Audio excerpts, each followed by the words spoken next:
दोस्तों, यह संसद की तीसरी वीडियो है। हमने दूसरी वीडियो में अनुच्छेद आर्टिकल 98 तक हमने पढ़ लिया था। अब हम इस वीडियो में आर्टिकल 99 से आगे पढ़ेंगे। तो चलिए शुरू करते हैं। आर्टिकल 99 अनुच्छेद 99,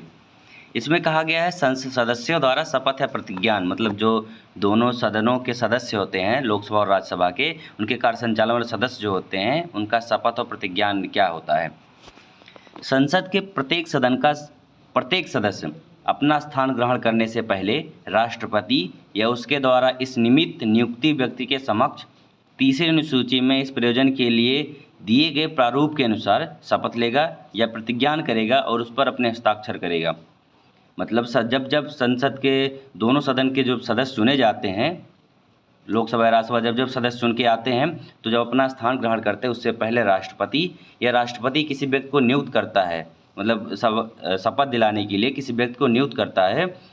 तो वह राष्ट्रपति या उस व्यक्ति के समक्ष शपथ लेता है या प्रतिज्ञान करता है और अपना हस्ताक्षर करता है। इसमें जो तीसरी अनुसूची बताया गया है, तीसरी अनुसूची संविधान की अनुसूची है जिसमें सभी उम्मीदवारों द्वारा ली जाने वाली जो शपथ या प्रतिज्ञान का प्रारूप है वह इसी अनुसूची में दर्शाया गया है। पूरा बताया गया है कि इस प्रकार से यह शपथ लेगा, कौन दिलाएगा, कैसे दिलाएगा शपथ, यह तीसरी अनुसूची में बताया गया है। अब हम बात करते हैं अनुच्छेद 100 के बारे में, जिसमें कहा गया है कि सदनों में मतदान रिक्तियों के होते हुए भी सदनों की कार्य करने की शक्ति और गणपूर्ति, इसके बारे में चर्चा करते हैं। पहला, इस संविधान में यथा अन्यथा उपबंधित के सिवाय प्रत्येक सदन की बैठक में या सदनों की संयुक्त बैठक में सभी प्रश्नों का अवधारण, जिसमें अध्यक्ष को अथवा सभापति या अध्यक्ष के रूप में कार्य करने वाले व्यक्ति को छोड़कर जितने भी उपस्थित हैं और मत देने वाले सदस्यों के बहुमत से ही कोई कार्य किया जाएगा। इसमें बताया गया है कि जब जब सदन की बैठक होती है, सदनों की संयुक्त बैठक होती है, तो जिसमें सभी प्रश्नों का अवधारण मतलब डिबेट होता है, उसका परीक्षण होता है, तो वह उपस्थित सदस्य करते हैं, ना कि अध्यक्ष जो होता है या सभापति अध्यक्ष के रूप में कार्य करने वाला व्यक्ति, वो नहीं करता डिबेट। और जो मत देने वाले सदस्य होते हैं उनके बहुमत से ही कोई कार्य किया जाता है। जब जब कोई निर्णय लिया जाएगा, उस जो उपस्थित सदस्य हैं, इसमें अध्यक्ष और सभापति को छोड़कर उनके बहुमत से ही कार्य किया जाएगा। और कहा गया है सभापति या अध्यक्ष अथवा उस रूप में कार्य करने वाला व्यक्ति प्रथम मत नहीं देगा, किंतु मत बराबर होने की दशा में उसका निर्णायक मत होगा और उसका प्रयोग करेगा। इसमें यह बताया गया है कि सभापति या अध्यक्ष जब भी कभी मतदान होता है दोनों सदन या संयुक्त बैठक में या सदनों की बैठक में, तो जो सभापति अध्यक्ष होता है वो अपना मत नहीं देता है। लेकिन जब कोई विधेयक होता है या कोई प्रस्ताव होता है, जब उस पर मतदान किया जाता है, तो मतदान दोनों पक्षों के लिए बराबर हो जाता है, मतलब मत बराबर हो जाता है दोनों पक्षों का। तब सभापति अध्यक्ष अपनी मत दे करके जो अपने स्वविवेक से उसको जो सही लगे अपना मत दे करके पक्ष विपक्ष में वो किसी एक को मत दे करके उसका प्रयोग करता है और प्रभावशाली बनाता है, करना है कि नहीं करना है, पक्ष विपक्ष के रूप में। दूसरा है, संसद के किसी सदन की सदस्यता में कोई रिक्ति होने पर भी उस सदन को कार्य करने की शक्ति होगी, और यदि बाद में यह पता चलता है कि कोई व्यक्ति जो ऐसा करने का हकदार नहीं था कार्यवाहियों में उपस्थित रहा है या उसने मत दिया है या अन्यथा भाग लिया है, तो भी संसद की कोई कार्यवाही विधि मान्य होगी। इसमें कहने का मतलब यह है कि किसी सदन की सदस्यता, मतलब जैसे किसी सदस्य ने रिजाइन कर दिया, किसी सदस्य की डेथ हो गई, तब भी वह सदन कार्य करेगी, कार्यवाहियाँ करेगी, सदन के में विधि बनाई जाएंगी। और इसमें कहा गया है कि यदि कोई व्यक्ति ऐसा करने का हकदार नहीं था, जो मतलब कार्रवाई में उपस्थित रहा, मतदान किया, भाग लिया, ऐसा करने का अधिकार नहीं था, मतलब जैसे किसी व्यक्ति का चुनाव हुआ और 15-20 दिन बाद पता चलता है कि यह चुनाव गलत तरीके से हुआ है और उसे सदस्यता रद्द कर दी जाती है, तो उस समय जो संसद में कार्यवाही में भाग लिया, उसने जो मतदान किया, वो रद्द नहीं की जाएंगी, वो विधि मान्य ही रहेंगी। मतलब वह उसकी सदस्यता भले ही खली जाए, लेकिन उसके सदस्य जो भाग लिया, उसने मतदान किया, जिस सदस्य में अपना डिबेट किया, वो सारी विधि मान्य होंगी, कभी उसे नकारा नहीं जाएगा कि जो कार्यवाही में उसने भाग लिया है। इसमें तीसरा कहा गया है, जब तक संसद विधि द्वारा अन्यथा उपबंध न करे तब तक संसद के प्रत्येक सदन का अधिवेशन गठित करने के लिए गणपूर्ति सदन के सदस्यों की कुल संख्या का 10वां भाग होगा। इसमें बताया गया गणपूर्ति मतलब जैसे सदन का सदस्यता, जब भी सदन की कोई कार्रवाई होगी तो उसमें कहा गया है कि गणपूर्ति सदस्यों की न्यूनतम संख्या होगी। मतलब गणपूर्ति मतलब होता है जिनकी उपस्थिति सदन कार्य संपादित होता है। प्रत्येक सदन में पीठासीन अधिकारी समेत कुल सदस्यों का 10वां हिस्सा होता है, गणपूर्ति जिसे कहा जाता है। इसका अर्थ यह है कि यदि कोई कार्य करना है तो लोकसभा में कम से कम 55 सदस्य और राज्यसभा में कम से कम 25 सदस्य होने चाहिए। यदि सदन के संचालन के समय या कोरम पूरा नहीं होता है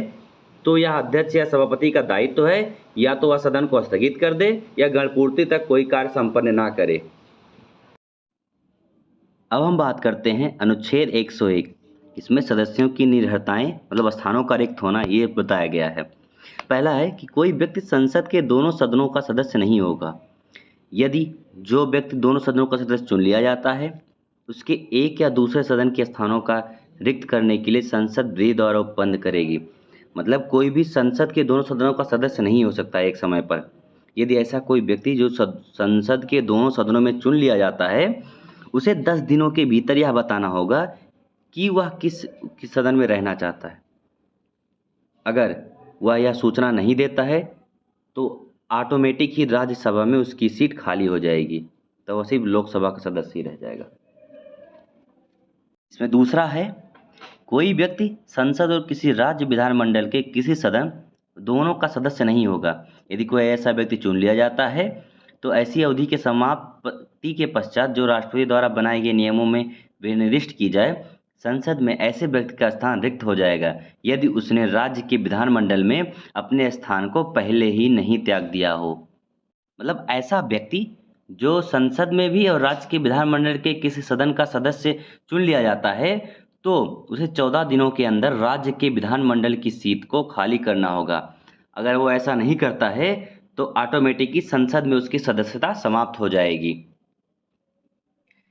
तीसरा है यदि संसद के किसी सदन का सदस्य मतलब इसमें कहा गया कि अनुच्छेद 102 के खंड 1 और खंड 2 में वर्णित किसी निर्भरता से ग्रस्त हो जाता है।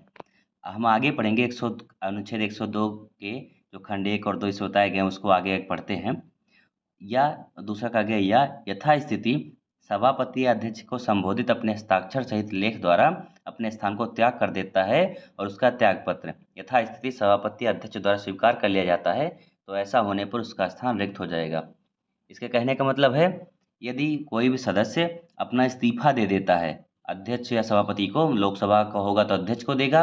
राज्यसभा का होगा सभापति को देता है तो वह स्वीकार कर लिया जाता है।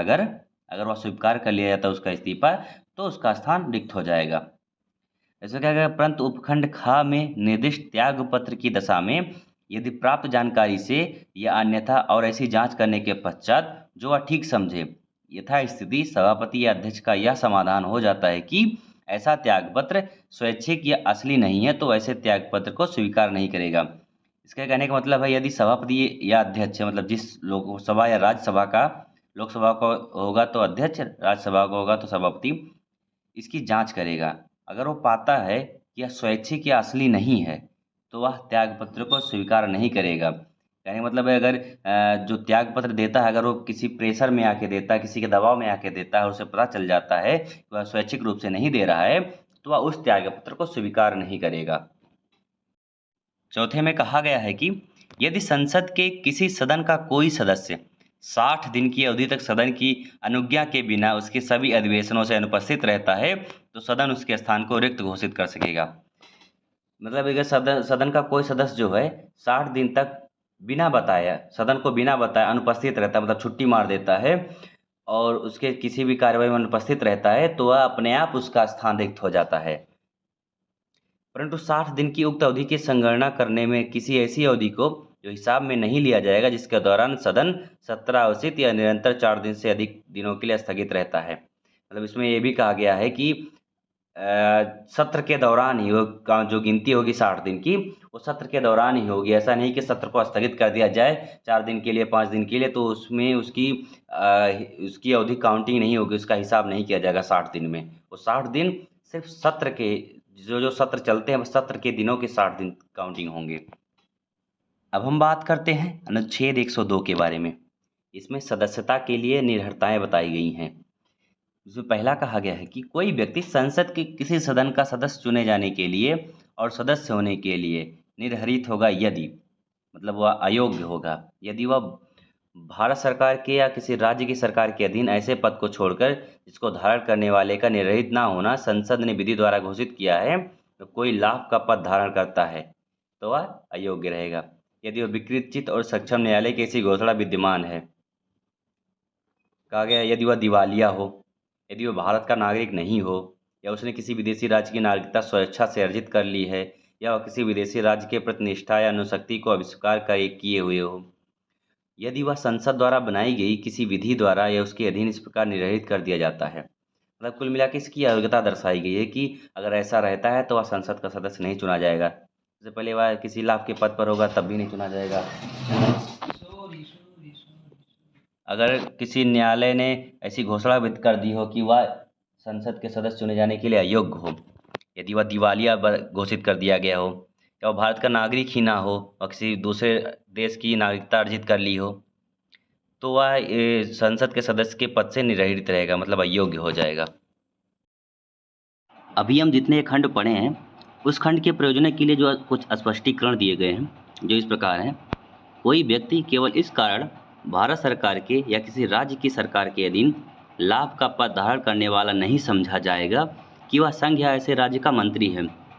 इसमें कहने का मतलब है जो संसद या राज्य विधानसभा या विधान परिषद का मंत्री है जो वो सरकार के अधीन लाभ का पद नहीं समझा जाएगा। उस पद को जो संसद और राज्य के मंत्री होते हैं उनका पद लाभ का पद नहीं समझा जाएगा। दूसरा है कोई व्यक्ति संसद के किसी सदन का सदस्य होने के लिए निर्रहित होगा यदि वह 10वीं अनुसूची के अधीन इस प्रकार निर्रहित हो जाता है। 10वीं अनुसूची में सदस्यों के लिए उनकी योग्यताओं के बारे में चर्चा की गई है और इसमें ये कहता है कि यदि 10वीं अनुसूची के अनुसार जो उनकी योग्यताएं हैं अगर वो फुलफिल नहीं करता है उन योग्यताओं को तो वह व्यक्ति संसद के किसी सदन का सदस्य होने के लिए निर्रहित हो जाएगा।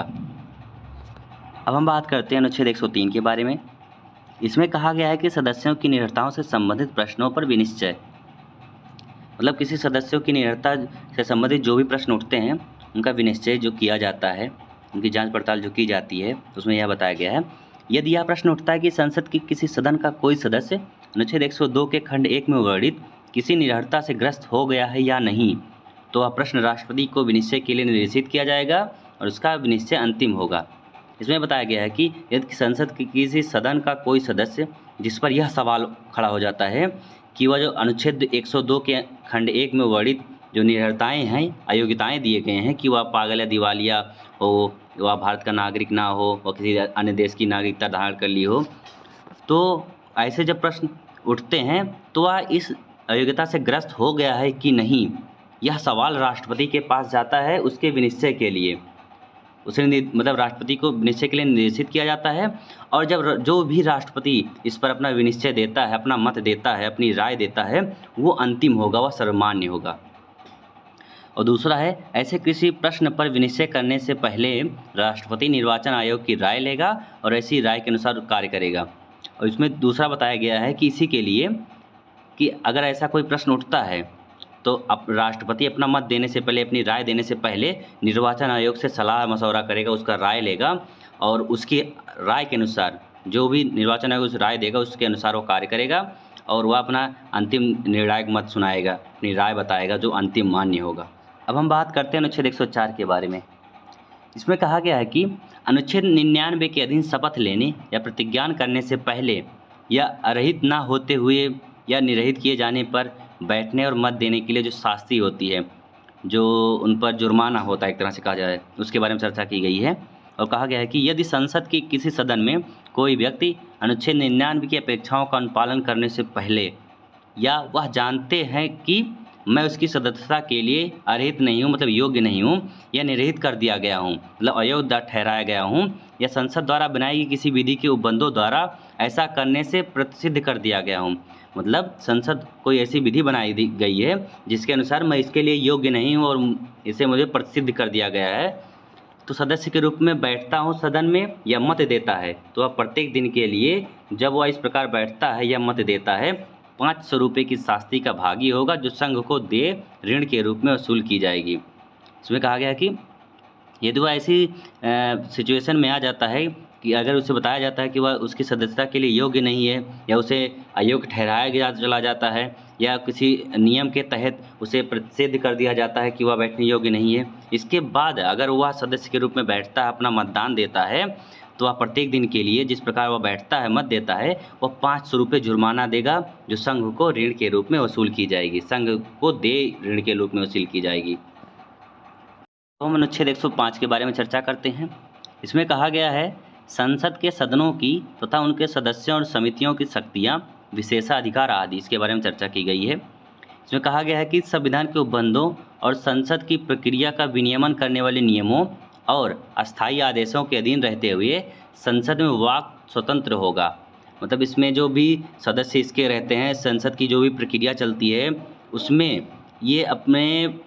बोलने की स्वतंत्रता होगी, मतलब ये बोल सकते हैं, किसी भी कार्यवाही में, किसी प्रक्रिया में बोल सकते हैं। संसद दूसरी है, संसद में या उसकी किसी समिति में संसद के किसी सदस्य द्वारा कही गई किसी बात या दिए गए किसी मत के संबंध में उसके विरुद्ध किसी न्यायालय में कोई कार्यवाही नहीं की जाएगी, और किसी व्यक्ति के विरुद्ध संसद के किसी सदन के प्राधिकार द्वारा या उसके अधीन किसी प्रतिवेदन पत्र, मतों या कार्यवाहियों के प्रकाशन के संबंध में इस प्रकार की कोई कार्यवाही नहीं की जाएगी। इसमें यह बताया गया है कि जब भी किसी संसद के किसी सदन में कोई कार्रवाई चल रही हो और उसमें सदस्य द्वारा कोई बात कह दी गई हो, तो ऐसी कोई बात कह दी गई हो जो मतलब सबको पसंद ना आए, तो उसके विरुद्ध न्यायालय में कोई भी कार्यवाही नहीं चलाई जा सकती। किसी ने कुछ किसी के मतलब विरोध में बोल दिया, तो उसके लिए हम किसी न्यायालय में नहीं जा सकते, ना ही उस पर न्यायालय द्वारा कोई कार्यवाही की जा सकती है। और इसमें यह भी बताया गया है कि यदि किसी व्यक्ति के विरुद्ध संसद के सदन के प्राधिकार द्वारा, मतलब कोई व्यक्ति है जो संसद के प्राधिकार द्वारा उसके अधीन किसी प्रतिवेदन पत्र, मतलब उसमें किसी प्रतिवेदन पत्र हो, मत हो, उसके कार्यवाहियाँ जो चलती हैं संसद में, सदन में, जिस सदन में कार्यवाहियाँ चलती हैं, उसके कार्यवाहियों के संबंध में जो भी कुछ भी अगर प्रकाशित कर देता है, तो इस प्रकार की कार्रवाई को उस पर कोई कार्रवाई नहीं की जाएगी कि उसने क्यों प्रकाशन किया, प्रतिवेदन पत्र का, मतों का, उसके कार्रवाइयों का प्रकाशन क्यों किया, इसके लिए उसको इसी न्यायालय में कोई कार्यवाही नहीं की जाएगी। और तीसरे में ये कहा गया है कि जिन व्यक्तियों को इस संविधान के आधार पर संसद के किसी सदन या उसकी किसी समिति में बोलने का और उसकी कार्यवाहियों में अन्यथा भाग लेने का जो अधिकार है, ये उसी प्रकार से मान्य होंगे जिस प्रकार से अभी 1 और 2 खंड में बातें की गई कि वह उसे बोलने की स्वतंत्रता है। अगर वह किसी मत के बारे में बोल देता है, ऐसी बातें जो विरोध कर देता है, तो उस पर कोई कार्यवाही नहीं चलाई जा सकती। उसी प्रकार इसमें कोई भी व्यक्ति, जैसे अटॉर्नी जनरल हो गया, अगर वो कोई ऐसी बातें बोलता है तो उस पर वही सेम उपबंध लागू होंगे जो इसमें लागू हुए हैं।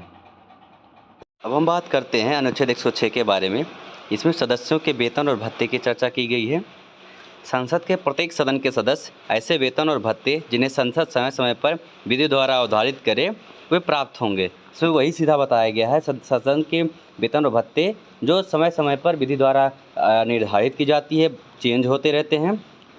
वे वेतन और भत्ते संसद के हर सदस्य को प्राप्त करेंगे और वे इसके हकदार हैं। और आज की क्लास में यही समाप्त करते हैं। मिलते हैं अगली क्लास में। जय हिंद।